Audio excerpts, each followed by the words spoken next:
જન આક્રોશ રેલી કોંગ્રેસ દ્વારા જન આક્રોશ રેલી કાઢવામાં આવી રહી છે। જન એટલે કે લોકો અને લોકોનો આક્રોશ છે। કેમ આક્રોશ છે? અલગ અલગ રીતે નીતિ નિયમોના ધજાગરા ઉડી રહ્યા છે। અલગ અલગ રીતે લોકોને તકલીફ પડી રહી છે। લોકો તકલીફમાં મજબૂર બન્યા છે તકલીફ સહન કરવા માટે। એ લોકોનો અવાજ સરકાર સુધી પહોંચે તે માટે કોંગ્રેસ પ્રદેશ દ્વારા જન આક્રોશ રેલી અને એ રેલી અંતર્ગત આજે એક પ્રેસ કોન્ફરન્સનું આયોજન કરવામાં આવ્યું છે। ગુજરાત પ્રદેશ કોંગ્રેસ સમિતિ દ્વારા સમગ્ર ગુજરાતમાં જન આક્રોશ રેલીનું આયોજન કરવામાં આવ્યું છે। આવતીકાલે આ યાત્રા વડોદરા શહેરના અલગ અલગ વિસ્તારોમાં જશે, જેની માહિતી આપવા માટે કોંગ્રેસ સમિતિ તરફથી એક પ્રેસ કોન્ફરન્સનું આયોજન કરવામાં આવ્યું છે। કોંગ્રેસ સમિતિના પ્રમુખ ઋત્વિજ જોશીએ મીડિયા સમક્ષ પ્રતિક્રિયા પણ આપી છે અને સમગ્ર રેલીની રૂપરેખા પણ જણાવી છે। ઉલ્લેખનીય છે કે ગુજરાત રાજ્યના મુખ્યમંત્રી ભૂપેન્દ્રભાઈ પટેલ પણ વડોદરા શહેરમાં છે। બીજી તરફ કોંગ્રેસ દ્વારા જન આક્રોશ રેલી છે। એ સંદર્ભે જવાબ આપતા ઋત્વિજ જોશી કહ્યું કે મુખ્યમંત્રી તો શહેરમાં આવતા જતા રહે છે, અમારી યાત્રા એ લોકોના પ્રશ્નોને લઈને છે। જો આ યાત્રાને રોકવામાં આવશે તો કોંગ્રેસ આંદોલન કરશે। બધા મુદ્દાઓ વડોદરા શહેરના નગરજનો જે તકલીફ પડે છે એ બાબતે વાત કરી છે ને તમામ નાગરિકોનું કાલે જન આક્રોશ યાત્રામાં સ્વાગત કરીએ છીએ।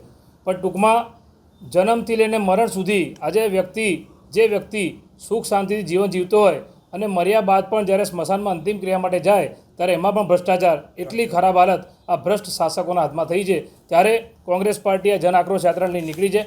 એમાં પણ ખાસ કરીને જે કોંગ્રેસ પાર્ટીએ જે અમારા પ્રદેશ પ્રમુખ અમિત ચાવડા સાહેબની આગેવાનીમાં જે અભિયાન ઉપાડ્યું છે કે નશામુક્ત ગુજરાત અભિયાન, એમાં જસ્ટ સે નો ટુ ડ્રગ્સ એનો એક મિસ કોલ નંબર જાહેર કરવામાં આવ્યો છે 9909089365। આની પર મિસ કોલ કરીને તમારા વિસ્તારમાં જ્યાં પણ ખુલ્લેઆમ ડ્રગ્સ, દારૂ કે ગાંજા વેચાતા હોય કે કોઈ પણ અસામયિક પ્રવૃત્તિ થતી હોય ત્યારે આ નંબર પર તમે મિસ કોલ કરી શકો છો અને તમારું સમર્થન આપી શકો છો। સાથે સાથે આપના માધ્યમથી એવું પણ કહીએ છીએ કે આવનારા દિવસમાં જ્યારે 31 ડિસેમ્બર આવે છે ત્યારે વડોદરા શહેરની પોલીસની પોલ પણ ખુલવાની છે અને આપના માધ્યમથી હું શહેર કોંગ્રેસ પ્રમુખ તરીકે એક મારો નંબર પણ જાહેર કરું છું કે 9879114707। તમે અમને જાણ કરો કે ક્યાં કઈ જગ્યાએ ખુલ્લેઆમ તમારી નજર સમક્ષ જ્યાં દારૂ વેચાતો હોય, જ્યાં દારૂની મહેફિલો ચાલતી હોય, જ્યાં જુગારના અડ્ડા ચાલતા હોય, ડ્રગ્સ વેચાતું હોય ત્યારે તમે અમને જાણ કરી શકો છો અને અમે એ પ્રજાજનોના સમર્થનમાં એ જે પણ દારૂ જુગારના અડ્ડા ચાલવાના રહેશે એની સામે અમે એને જનતા રેડ પાડીશું અને આ જે પોલીસ છે એની પોલ પણ ખોલવાનું કામ કરીશું। કારણ કે પોલીસ જ્યારે એક નિષ્પક્ષ ભૂમિકામાં ના હોય અને સત્તા પક્ષનો હાથો બનીને કામ કરવા માટે જો એ લોકો પ્રયત્ન કરતા હોય ત્યારે એક વિપક્ષ તરીકે અમારી જવાબદારીના ભાગરૂપે અમે આ બાબતે પણ લોકોમાં જાગૃત કરવાનો પ્રયત્ન કરવાના છે અને જે બાબતે જનતા રેડ કોંગ્રેસ પાર્ટી આવનારા દિવસોમાં કરશે। આવતીકાલે જન આક્રોશ યાત્રા છે પ્રદેશ પ્રમુખ અમિત ચાવડા સાહેબની આગેવાનીમાં, ત્યારે તમામ નગરજનોને આ જન આક્રોશ યાત્રામાં અમે એમને આમંત્રણ આપીએ છીએ। જય જગત જય દ્વારકા। આવતીકાલે મુખ્યમંત્રી આવી રહ્યા છે, દર વખતની જેમ તમને પણ નજરકેદ કરવામાં આવશે તો યાત્રા થશે ખરી? આ જન આક્રોશ યાત્રા એ ખાલી વડોદરા શહેરમાં નથી, એ આખા ગુજરાતમાં છે। મેં તમને અગાઉ કીધું કે ઉત્તર ગુજરાતમાં યાત્રા પૂરી થઈ ગઈ છે, મધ્ય ગુજરાતમાં શરૂઆત થઈ ત્યારે અમારા પ્રદેશ પ્રમુખ સાહેબે ત્યાં અમદાવાદથી જ જે ગુજરાતના મેઇન પોલીસ અધિકારી છે એમને જે તે સમયે લેખિતમાં જાણ કરીને એની પરવાનગીઓ અગાઉથી લીધેલી છે। જો પોલીસ આ યાત્રાને રોકવાનો પ્રયત્ન કરશે તો કોંગ્રેસ પાર્ટીને ના છૂટકે આંદોલન કરવાની ફરજ પડશે। પરંતુ અમારી આ જે યાત્રા છે, મુખ્યમંત્રી તો અવારનવાર વડોદરા આવ્યા કરે છે અને મુખ્યમંત્રી કેમ આવે છે વડોદરા આપણે સૌ જાણીએ છીએ। જે રાજ્યના મુખ્યમંત્રી વડોદરામાં આવીને એવું કહીને ગયા કે સુરત અને અમદાવાદ વચ્ચે વડોદરાનો વિકાસ થયો નથી અને મુખ્યમંત્રીને ખબર છે કારણ કે મુખ્યમંત્રીને અહીંયા વડોદરામાં કોઈ બીજેપીનો નેતા ગાંઠતો જ નથી। મુખ્યમંત્રી તો તમે વિચાર કરો કે રાજ્ય એક સમય એવો હતો કે મુખ્યમંત્રી આવે તો 6 મહિને એક વખત આવે કે 3 મહિને એક વખત આવે, આ તો મહિનામાં 4 વખત આવે છે રાજ્યના મુખ્યમંત્રી। એટલે મુખ્યમંત્રીની પણ જે ડિગ્નિટીઓ છે જળવાતી નથી કારણ કે આ તો એવું થઈ ગયું કે દરેક કામમાં મુખ્યમંત્રી અહીં આવી જાય એટલે કોર્પોરેટર, ધારાસભ્ય, સાંસદ વડોદરાના કામ નહીં કરે એટલે મુખ્યમંત્રી આવે ત્યારે જે કંઈ નાના મોટા રોડ રસ્તા બની ગયા, જે કંઈ નાની સ્ટ્રીટ લાઇટો ચાલુ થઈ ગઈ, જે કંઈ નાના પ્રશ્નો સોલ્વ થઈ જાય, બાકી બીજા ધારાસભ્યો, કોર્પોરેટરને સાંસદ એ લોકોને તો પ્રશ્નો નિરાકરણ કરવામાં એમને ઇન્ટરેસ્ટ જ નથી એટલે મુખ્યમંત્રી આવે ત્યારે આવા નાના મોટા કામ થાય। પણ અમે વિરોધ પક્ષ તરીકે અમારી આ યાત્રા આખા ગુજરાતમાં છે એટલે મુખ્યમંત્રી આવે કે ના આવે અમને કંઈ ફરક નથી પડતો। અમારું કામ છે લોકોનો આક્રોશ છે વ્યક્ત કરવા માટે, કારણ કે રાજ્યના મુખ્યમંત્રી પાસે સમય નથી। હરની બોટકાંડની માતાઓ બહેનો જ્યારે ગયા હતા પેલા હોલમાં, ઓડિટોરિયમમાં, દીનદયાળ ઉપાધ્યાયમાં, ત્યારે રાજ્યના મુખ્યમંત્રીએ બહેનોનું અપમાન કરેલું કે તમે એજન્ડા સાથે આવ્યા છો અરે પણ અમે ગુજરાત કોંગ્રેસની જે યાત્રા છે એ તો લોકોનો આક્રોશ સાંભળવા અમારા પ્રદેશ પ્રમુખ અમિતભાઈ ચાવડા આવી રહ્યા છે, વિધાનસભાના વિરોધપક્ષના નેતા તુષારભાઈ ચૌધરી આવી રહ્યા છે, અમારા દિલ્હીથી અમારા નેતાઓ આવી રહ્યા છે. કેમ કે ભાજપના નેતાઓ લોકોનો આક્રોશ નથી સાંભળતા અને તાનાશાહી કરે છે. કોંગ્રેસ પાર્ટી લોકોનો આક્રોશ સાંભળવા અને એનું નિરાકરણ કેવી રીતે આવે એના પ્રયત્ન માટે આ જન આક્રોશ યાત્રા કાઢી છે. આવતીકાલે વડોદરા શહેરમાં જન આક્રોશ યાત્રાનો પ્રવેશ થઈ રહ્યો છે. ગુજરાત પ્રદેશ કોંગ્રેસ સમિતિના પ્રમુખ આદરણીય અમિત ચાવડા સાહેબ, વિધાનસભા વિરોધ પક્ષના નેતા તુષારભાઈ ચૌધરી, અમારા ગુજરાત રાજ્યના પ્રભારી એઆઈસીસી જનરલ સેક્રેટરી અને રાજ્યસભાના સાંસદ એવા મુકુલ વાસનિકજી, એઆઈસીસી સેક્રેટરી અને સહપ્રભારી રામકિશન ઓઝાજી, આ તમામ આગેવાનોની આગેવાનીમાં જન આક્રોશ યાત્રા આવતીકાલે વડોદરા શહેરમાં પ્રવેશી રહી છે. વડોદરા શહેરમાં સાવલીથી આવશે અને છાણીથી એ યાત્રાની શરૂઆત થશે.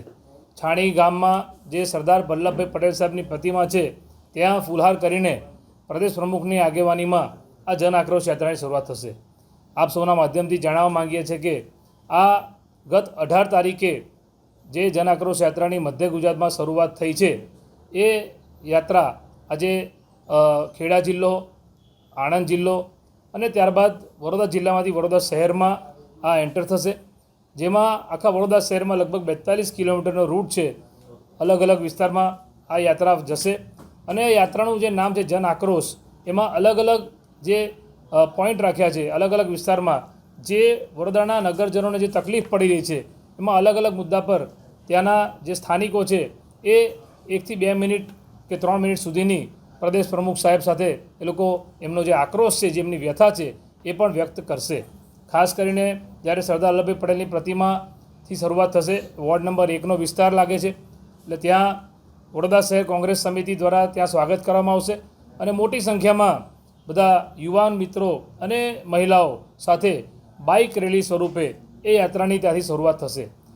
સરદાર વલ્લભભાઈ પટેલની પ્રતિમાથી રામાકાકાની ડેરી થઈને છાણી જકાતનાકા સર્કલ, ત્યાંથી નિઝામપુરા મહેસાણાનગર થઈને ફતેગંજ થઈને જે સદર બજારનો ફતેગંજનો વિસ્તાર છે ત્યાંથી કાલાઘોડા સર્કલ, ત્યાંથી હનુમાનજી પંચમુખી હનુમાનજી મંદિર થઈને કોઠી 4 રસ્તા, ટાવર 4 રસ્તા, અમદાવાદી ફોર્ડ, ગાંધીનગર ગૃહથી જે જૂનું ન્યાય મંદિર છે, પદ્માવતી શોપિંગ સેન્ટર, ત્યાંથી એ યાત્રા માંડવી થશે, માંડવી પ્રવેશશે અને માંડવીમાં ત્યાં મેલડી માતાના દર્શન પણ કરશે અને જે આ વડોદરામાં હેરિટેજના મુદ્દા પર છેલ્લા લગભગ 250 કરતાં પણ વધારે દિવસથી જે હરિઓમ વ્યાસ મહારાજ હેરિટેજ બચાવવા માટે જે તપસ્યા કરી રહ્યા છે, જે એમનું આંદોલન ચાલી રહ્યું છે, એ લોકોને પણ પ્રમુખ સાહેબ અમારા ત્યાં સાંભળશે. જે ડેલિગેશન અમારું પ્રદેશ સમિતિનું છે એ લોકો સાંભળશે.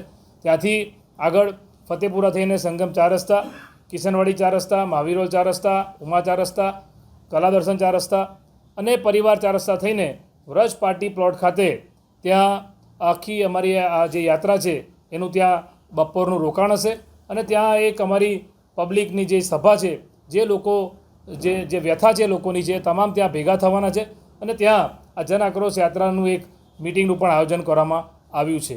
બપોરના રોકાણ બાદ લગભગ 4-4:30 પછી એ યાત્રાની ત્યાંથી શરૂઆત થશે અને એ યાત્રા સોમા તળાવ 4 રસ્તા થઈને જૈની સ્કૂલ પ્રતાપનગર બ્રિજથી બરોડા ડેરી 3 રસ્તા અને ભવન સ્કૂલથી જમણી બાજુ વળીએ એટલે તુલસીધામ 4 રસ્તા અને ત્યાંથી માજાપુર ગામ થઈને જે લક્ષ્મીનારાયણ મંદિર છે, અવધૂત ફાટક, ત્યાંથી મુજમહુડા જશે.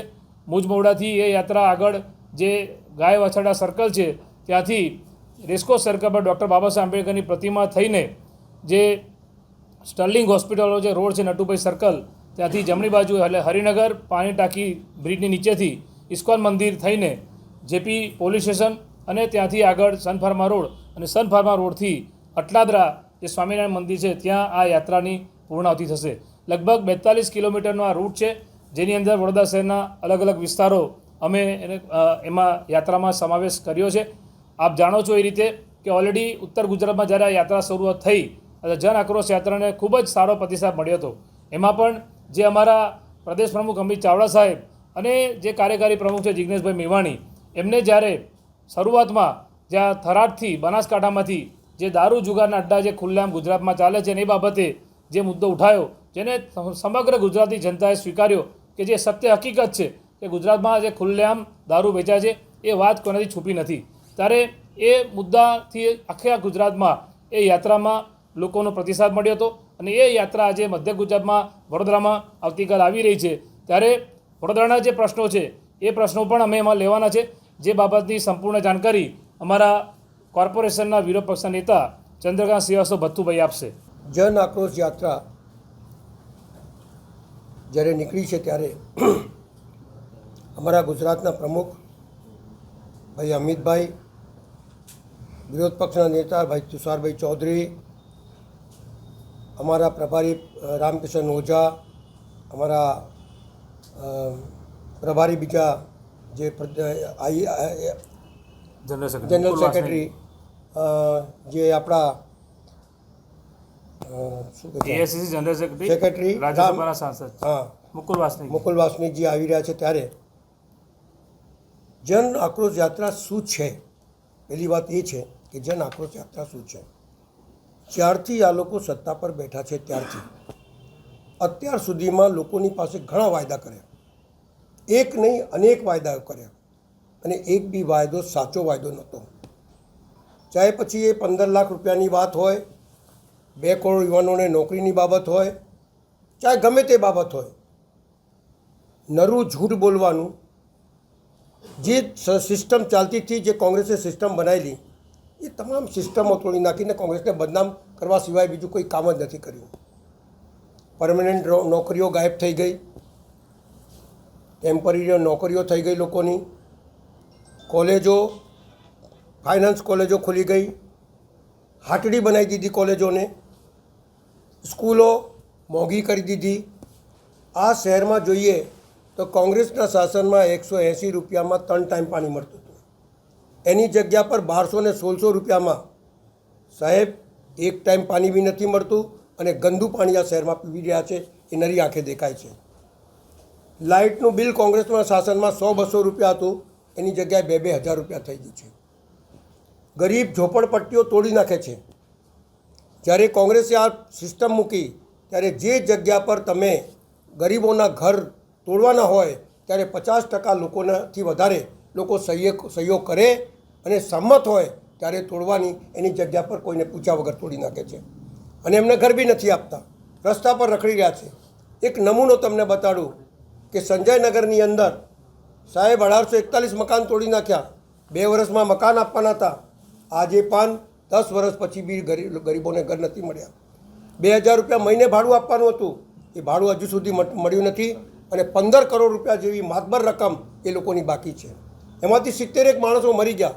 એવી તમામ જગ્યા ઉપર આવાસના મકાન બનેલા પડેલા છે પણ ગરીબોને નથી આપતા એટલા માટે કે ત્યાં માલે તુજારોને બનતી બિલ્ડિંગો વેચાઈ જાય પછી ગરીબોને ઘર આપવાનું આ ધંધો ખોલી રાખ્યો છે. ગરીબ ખેડૂતોની જગ્યા 40% જગ્યા કાપી લેવાની અને અમીરોની 0% જમીન કાપવાની.